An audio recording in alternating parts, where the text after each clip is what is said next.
yourself, for your family, and for others who live and work around you.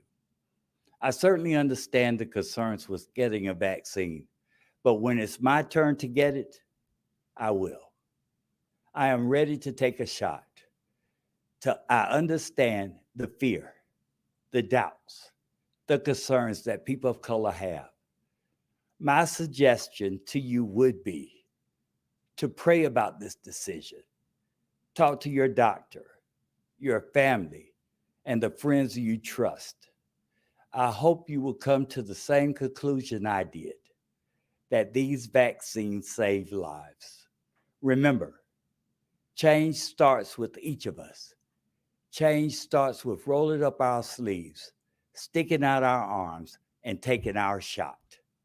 The impact will be felt by our entire community and beyond. God bless. Thank you, Governor Cooper. Thank you, Chairman Evans. Inspiring. We appreciate your words. Also with me today is Commissioner of Prisons Todd Ishii and Director of Emergency Management Mike Sprayberry. Monica McGee and Brian Tipton are our sign language interpreters, and behind the scenes, Jackie and Jasmine Mativier are our Spanish language interpreters. We'll be glad to take questions from the media, and if you can identify yourself and your organization, we will take the first question. Our first question is from Dawn Vaughn with the News and Observer. Hi, Dawn Vaughn with the News and Observer. Today, the Retail Merchants Association told House Health Committee that members need more information about when the state plans to start the frontline worker vaccinations. And I know it's limited, but as you said, the Biden administration said there's a little higher percentage of vaccines coming. So is there information you can give to those frontline workers that are able to get the vaccine? And then also, I wanted to know, the fencing around the Capitol grounds is still up, and it's been several months since the protest. So when will that be reopened to the public? Thanks. Dawn, as to your first question, one thing we know is that 83% of the deaths from COVID-19 in North Carolina have come from people 65 and over. And right now, the state is vaccinating people 65 and over along with healthcare workers. It's important to get those shots in arms, and that there are thousands and thousands of people that are on waiting lists across the state who are 65 and over. We're working on getting more supply and making sure that people 65 and over get vaccinated. We also care deeply about our essential frontline workers. And this team is working on some precise dates that we will be able to give the providers as to when we can move to essential frontline workers. And this week, we will be giving you that information after the team has talked to providers and worked through it. And we'll be trying to get that information out as soon as possible. I'm not quite sure about the fence around the Capitol grounds. We certainly want our government complex open to the public. I know a lot of the museums, the legislature's in session. We want people downtown and taking part in our government processes. Obviously, with the insurrection and attack on the Capitol, the level of threat has been raised, and I know law enforcement is concerned, but I'll certainly look into that and see if there's a timeline on that particular issue. Next question, please. We have a follow-up, Dawn Vaughn, News and Observer. Hi, thanks for the follow. On the percent set aside to be more equitable for distribution, so that is that happening immediately, and that'll be for the 65 and older group? Are there specific counties? First, we're telling our providers that we expect them to distribute vaccines based on percentage people in the population, making sure that they are concentrating on underserved communities. The numbers are getting better, but as you can see from the numbers we talked about earlier, we have a ways to go. But I'll let Dr. Cohen talk about specifics on that.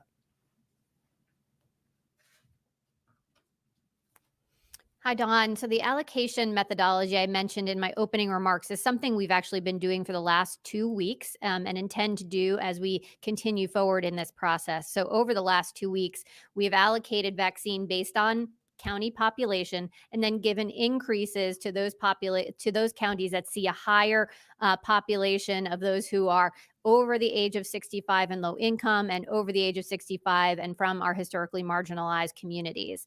So that has already been happening. In addition, we make sure to target any set aside allocation related to particular special vaccine events. And we want those events to really target our underserved communities. I mentioned a couple of the examples already. And so we've been supporting that over the last 2 weeks and that will continue in the weeks ahead. Thank you.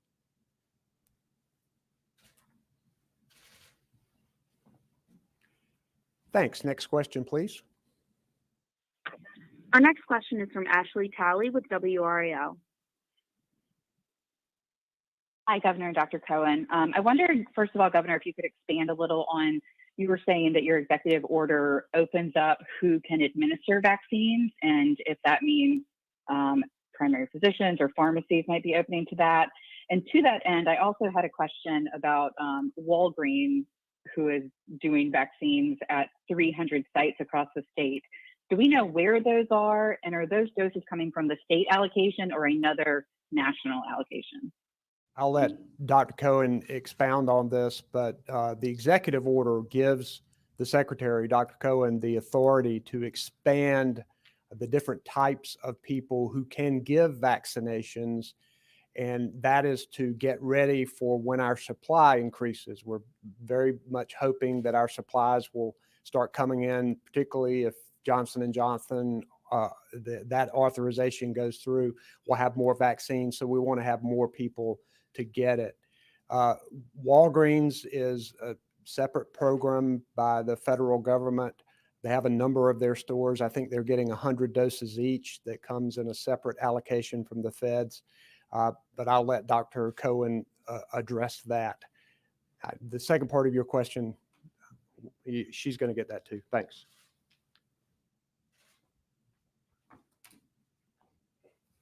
Hi, Ashley. First, on the executive order, just to reiterate the governor's point, we are not short on vaccine providers. We are short on vaccines. And so that is our limitation at this point. But we do want to get ready and onboard providers so when our supply does increase, that we make sure that we can continue both the speed and the equity that we're working under. As far as the Walgreens pharmacies, they are going to have vaccines starting at the end of this week at 300 or so stores. And as the governor mentioned, they're going to have a very small allocation in each store. Those 300 were selected by Walgreens themselves. They are already taking appointments for their vaccines that they will have at the end of the week. We already heard that their website was having some issues. So we know there's a lot of demand out there. And again, supply is incredibly low at each of these individual sites. It's about 100 doses at each of these 300 sites. And again, this allocation comes in addition to what we are getting as a state. So the Walgreens gets that allocation directly from the federal government. It does not come through our state allocation, which is different than the long-term care program, which also runs through Walgreens and CVS. That did come from our state allocation. So slightly different mechanisms that they're employing here. But again, Walgreens, as they move forward, starting this weekend, will come from a separate allocation from the federal government, very small amount of doses in each of their about 300 stores across North Carolina. Thank you. Next question, please. We have a follow-up, Ashley Talley, WRAL. That's really helpful information about Walgreens. Thank you. One more quick question. Wake County is planning its first mass vaccination for this coming weekend and has requested 10,000 doses. Do you think the state will be able to allocate those, and will that come from that special portion that you're saved specifically for mass vaccinations, meaning the rest of Wake County wouldn't have fewer?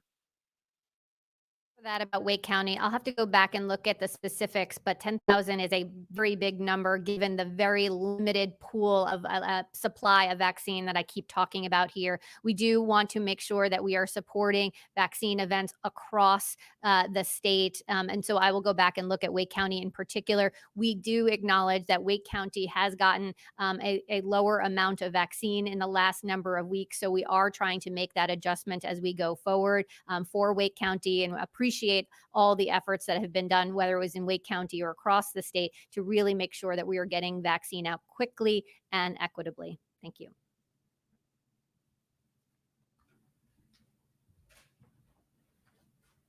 Next question, please.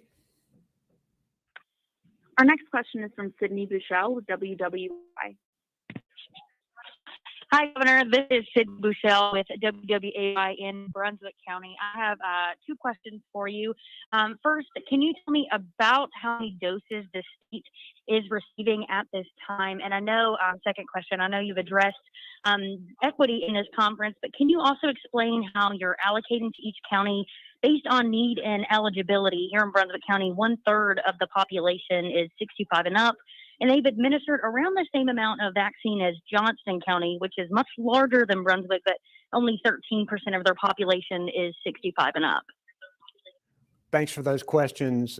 As you can see by the people who need this vaccine, this is a difficult task in trying to determine how to distribute something that millions of people want, but is in very limited supply. I'm going to let Dr. Cohen address the specifics of your question.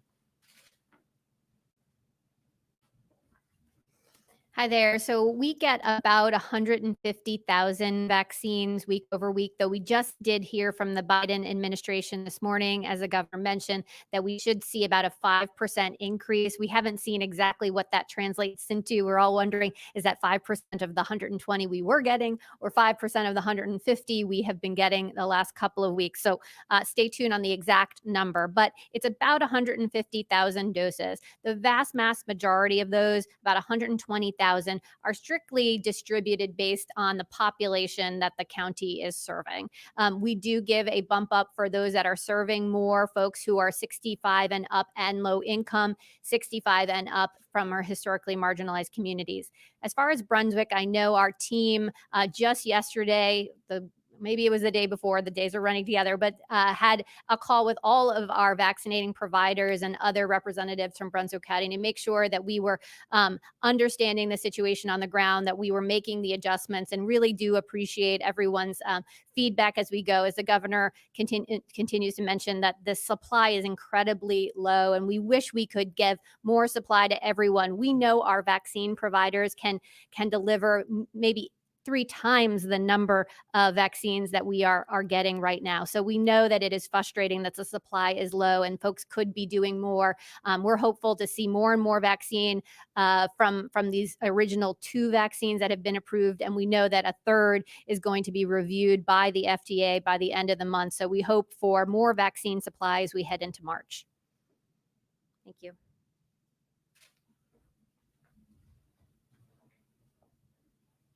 Next question, please. Our next question is from Tina Terry with WSOC.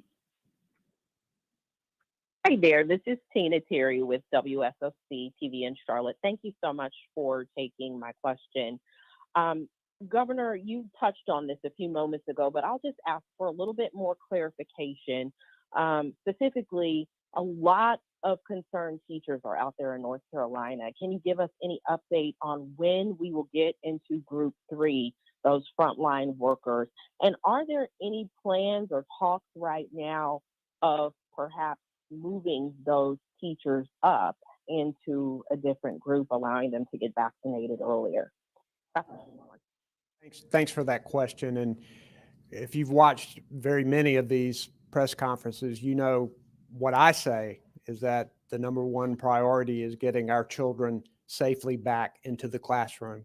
We know all that they are missing by not being in classroom in person. And it's important that teachers are back there safely.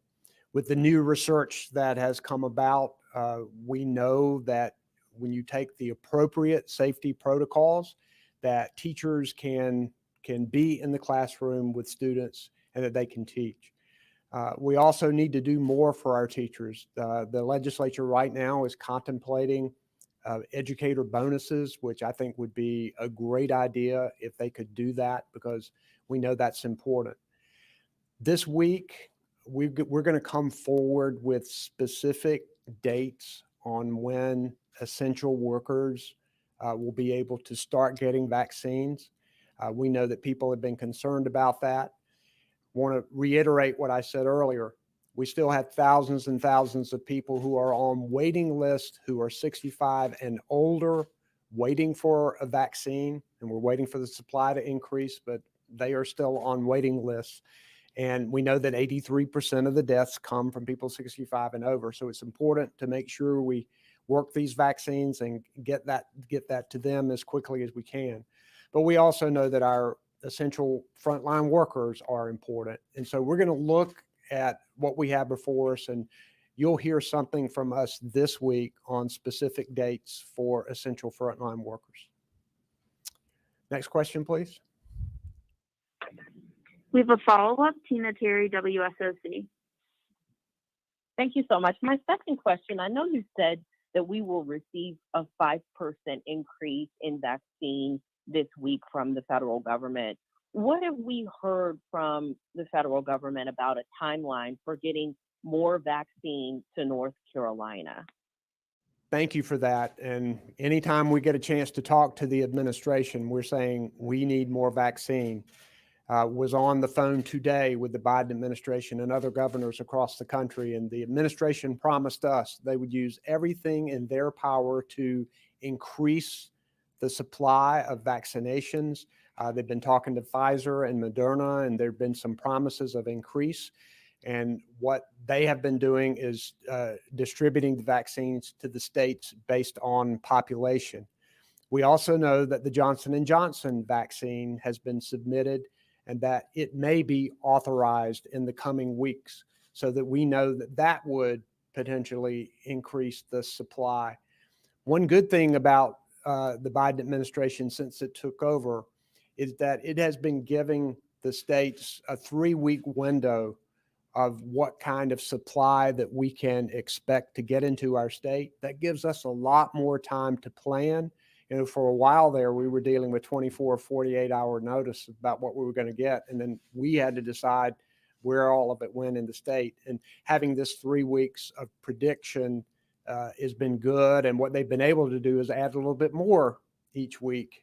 So that's been a very positive thing. So we're doing everything we can to encourage the federal government to increase the supply of vaccines to North Carolina. And we're going to continue that effort, because the good thing is we have a good vaccination distribution system set up. As Dr. Cohen said, we could handle many, many more vaccines. The structure is set up, and we want to be having that problem. But right now we're still waiting for the supply to continue to increase. Thanks. Next question, please. Our next question is from Michael Perchik with WTVD. Good afternoon, Governor. This is Michael Perchik with WTVD. In reference to your last answer, when it comes to the Johnson & Johnson vaccine, what steps has the state taken from a logistics point of view when it comes to setting up vaccination sites specific to that vaccine?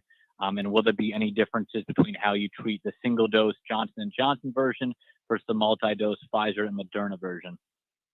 It's a great question, and we know that the ease of administering Johnson & Johnson will be much greater because it's only one dose and because you don't have the storage requirements that you have, particularly for the Pfizer vaccine.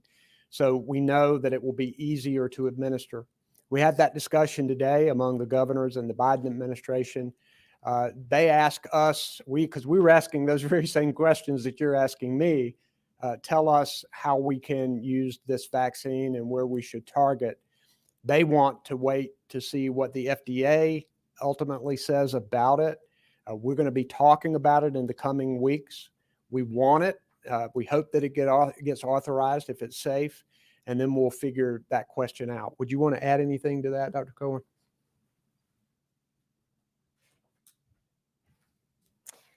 The only thing I would add is, again, we are planning for increased capacity as we move forward into the future. It's why we want to have more vaccinating providers waiting in the wings, if you will. And I know our vaccine providers have more capacity than they currently have right now. So that is all good news. So we are building that capacity as we wait for additional supply, whether it's more Moderna or Pfizer or a new third or even fourth vaccine that gets administered. And so but what is hard for us, similar to at the early part of rolling out the first two vaccines, when we don't know how much is coming to us, it's really hard to plan. And I think that's why Governor Cooper, as well as a number of other governors, has asked the Biden administration to give us more of a window into what does those allocations look like if there was to be a third vaccine, so that we can start to plan in more concrete terms. Again, we're getting that capacity waiting in the wings, but it's hard for us to know how and where to execute on it until we really know some at least ballpark numbers of what's coming to us. So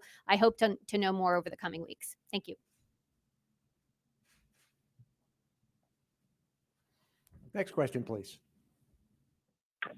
We have a follow-up. Michael Perchik, WTVD. Thank you for both of your answers. This question is for either of you.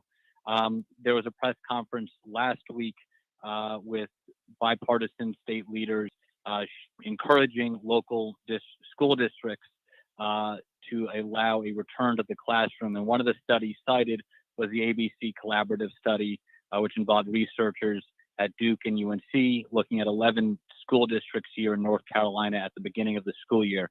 Now, that study was on a hybrid system. However, there are some school districts that are not returning to a hybrid system, but are returning to a full in-class routine. Are there any concerns that the data cited encouraging school districts to return is not necessarily aligning with the decisions the school districts are taking? First, we want children back in the classroom and in person. That's important. However, it needs to be done under the right health protocols. And I'm going to let Dr. Cohen discuss the specifics of that.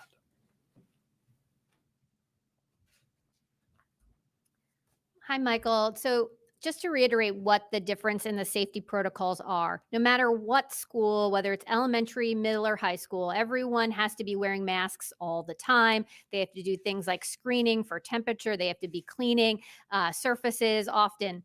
The difference between a Plan A that we are allowing for any elementary school at this point and Plan B is really about how much social distancing do you have at all times when students are stationary. And for elementary school, because of the different nature of the way this virus spreads in younger children, we are allowing folks to go back without maintaining that 6 feet and to do things as small as 3 feet. We want to maintain that 6 feet of distance in our middle and high school, given the data that we have seen about how this virus spreads. In our middle and high school age students, it spreads closer to what it's like in adults. And so we wanted to make sure we're doing the masks, we're doing the cleaning, and we are maintaining 6 feet of distance in our middle and high schools. That being said, 6 feet of distance does not require a district to necessarily be hybrid. It does require them to have that 6 feet of distance, but depending on the physical layout of the individual classrooms, the schools, the number of students who choose and opt for virtual, that might not be hybrid for a middle school or high school to maintain that 6 feet of distance.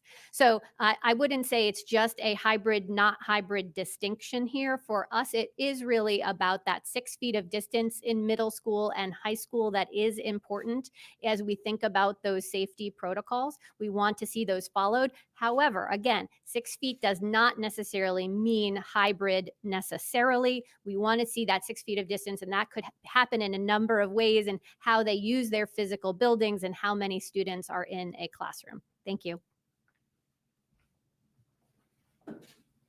Good explanation, Dr. Cohen. Next question, please. Our next question is from Brian Anderson with the Associated Press. Hi, Governor. Hi, Dr. Cohen. Brian Anderson here with EAP. Thanks for the time. I had a general question for Dr. Cohen, sort of into the weeds a little bit. we're hearing reports of people from Virginia coming in along the coast to get vaccinated in North Carolina. And it appears on the state dashboard that around 3% of the data is missing for county of residence. Is that because people aren't disclosing it, or is that because they're not state residents? I was just hoping if you had any numbers or anything to share on that. And secondly, can these counties say it is not allowable for outside residents to come in? Can we give preference to NC residents? So forgive me, I threw a lot out there, but I was just curious about the state of things. So Brian, let me do your first question on the data, and I'd have to go back and understand whether that was truly missing data or if that is our way of representing that those folks do not live in the state of North Carolina. So let us follow back up with you on the data question. Overall, what we have been saying, right, this is a federal asset that when we are agreeing to take this from the federal government, that our jurisdiction is not meant to keep anyone from getting the vaccine. So CDC has very recently clarified, as recently as this morning, clarifying that guidance. And so our team is digging into that to understand. It does not say that you can limit across county lines, but they are making a distinction for now across state lines. So stay tuned as we try to understand this new CDC guidance, again, that just came as of this morning. But up until this point, the CDC guidance had been you cannot limit by jurisdiction. What we have said, though, is while you can't limit, there are ways that you can both market and open appointments and use your operational capability to make sure you are prioritizing those in your county or in the state of North Carolina. Similar to the kinds of mechanisms we are using to make sure we are reaching our underserved communities, our African American, Hispanic, Latinx community, where we partner differently, where we open appointments differently. I think those are the ways in which we can both market and operationalize, making sure that we're prioritizing vaccine for those in North Carolina or for a particular county that is, particularly our smaller counties that are getting just a limited number of doses. And again, we are all trying to work through this together. So we'll analyze this new guidance from the CDC and figure out how that translates into what we need to do here in North Carolina. Thanks.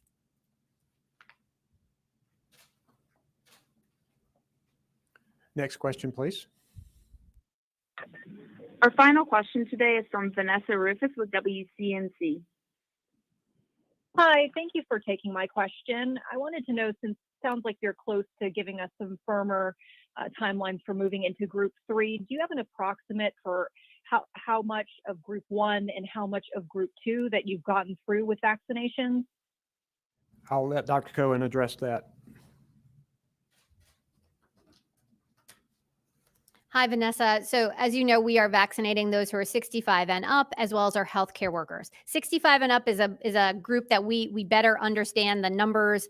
Healthcare workers, again, that's a group that we don't have the greatest numbers on in terms of penetration, but it looks like we are about 50% into our 65 and older group of folks. So we are making a lot of progress, but that still means, as the governor keeps saying, we know that there are thousands of those who are 65 and up who are waiting for a vaccine. We want to make sure we are prioritizing those who are 65 and up, again, because that tracks with our data of who is at the highest risk of death here in North Carolina. So we're going to keep making sure we're working at those who are 65 and up, getting them vaccines and getting out, particularly as we've been talking about today, both in a speedy and equitable way across the state. And you have a follow-up, I think? Yes, I had a follow-up. And so I'm sure there are going to be a lot of factors that go into deciding at what point to move on to Group 3. But what would you be looking at? For example, would you be looking at refusal rates within the current, active group? Are you trying to hit a certain percentage threshold before you move on? What are you thinking about right now? There are a lot of factors to look at, but I know that the vaccine team has been fixated on trying to make sure we can get as many people 65 and over vaccinated because of the high death rate. We have a lot of essential workers that are very important, And right now, the team is working through that process to determine what dates that we can make decisions to move into essential workers and how we do that. Would you want to add to that? Hi, Vanessa. As we've shared before, we are continually talking to our vaccine providers and really trying to understand what are they experiencing on the ground, and are they seeing a slowing down of demand, and are they ready to move on to the next group of folks. And what we have heard is that largely folks are still vaccinating those that are 65 and up. Each week we get a few more providers to say, you know what, I think we're ready to move on to the group, which is why we're trying to analyze that as well as project out into the future so that we can give our vaccine providers as well as our frontline essential workers that time to prepare. So it's that balancing act of both wanting to understand what's happening on the ground with the numbers and project forward so that we can give folks time to operationalize, which is why the governor is saying this week is when we'd like to give folks a little more certainty on that timeline so we have the ability to plan going forward. Thank you. Thank you all for being with us today. Please stay safe out there.